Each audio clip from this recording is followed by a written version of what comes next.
जे बे मोननै बिसायख'थियाव जों UPPL हिसाबै जोङो 6 लाखनि गोजौआव जोङो भट मोनदों। BPFआ 1.5 लाखसो बारा फ्लाइं माखासे भट बेखौ मिसा मोनसे प्रतिश्रुति जे मोनबा प्रतिश्रुति हा होगोननो फरायसाफोरनो फैसा होगोननो बेबायदि बुंनानै हयथ' मिसा खोथा बुंनानै मानसिफोरखौ मोनसे थुस्लायदोंमोन। खिन्थु दिनै नुबाय बे 10 मासाव बिगासे हा होनो हायाखै। जोङो साख्रिखौ नोङो फैसा लायालासिनो होदोंमोन।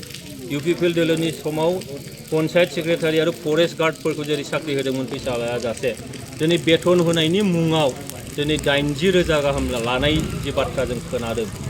दा बियो रायजो राजाफोरखौ गिखांहोदों। बै न'खरखौ गिखांहोदों जाय न'खरा गोरिबमोन। गोरिबनिफ्राय गोरिब न'खरखौ नायनानै बिनि गोरों सुबुंफोरखौ नायनानै साख्रि सोनाय जादोंमोन। दिनै बिसोरो बेथन मोननांगौनि मुङाव 80,000 गाहाम फैसा होनांनाय 70,000 गाहाम फैसा होनांनाय बियो रायजो राजाफोरखौ गिखांनाय मोनहोदों। आरो गोदानै जोङो फोरोंगिरि थिसननायनि 4 ग्रेड साख्रि होनायनि थाखाय जेबो प्रसेस खालामनानै गारबोदोंमोन। दा बेयाव हयथ' फैसानि अंख खालामबाय थादों खोमा बियो मोनसे गिखांहोदों। आरोबाव नुबाय जोङो चिरां जिल्लायाव दिनै डाटाया बुंदों 60टा माने LP स्कुला गुदि फरायसालिया दा सिंगेल टिचार जाबायनो। UPPL सरकारनि दिनाव एटलिस्ट सानै फोरोंगिरिया जाहाथे बे मोनफा मोनफा स्कुलाव थायो बिनि थाखाय राहा लानाय जाबाय। दा मा जाबाय 99नि एपइन्टमेन्टमोन बाक्सायाव बेखौ सरकारा लिगेलाइज खालामनानै एपइन्टमेन्ट होबाय। चिराङाव क'क्राझाराव बिथांमोना दंफैयोमोन। बिथांमोना माने डाबल टिचार हिसाबै डुवेल टिचार हिसाबै बिथांमोना खामानि मावदोंमोन। दा नाथाय सरकारा बे बाथ्राखौ हयथ' गोसो माने नोजोर खालामाखिसै जे फरायसाफ्रा माबा मोनसे खहा जानो हागौ नामा बेखौ सानालासिनो आङो फोरोंगिरिनि एगेन्स्टआव आं बुङाखै खिन्थु थासारिखौ आं बुंनो नागिरदों।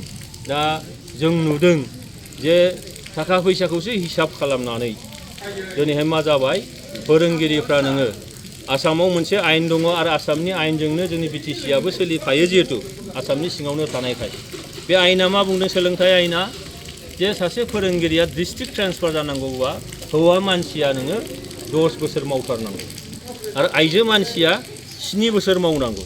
नाथाय 7 बोसोर जायाखै बोसोरनै बोसोरथाम जानायावनो दिनै ट्रेन्सफारा लांदों आरो लांदों। दा जोंहा सन्देह जादों जे सिङाव नोङो थाखा फैसानि मोनसे लेनदेन निस्सय जादों नाबा बे आयेनखौ नों मानो गाखोमोन आरो पर्टेलाव नोङो बेखौ आपल'ड होनांगौमोन। पर्टेलाव जेबो इनफरमेसनानो गैया। पर्टेलाव बेखौनो आपल'ड होनाय जायाखै। बेयो नोङो माने सिंजों उननि दरजों सिं टेबुलनि सिंजों हयथ' माबा मोनसे लेनदेन जादों बेबायदि ट्रेन्सफार लांदों। दा बिदिबा जोंनि सोलोंथाइ अबस्थाया मा जागोन?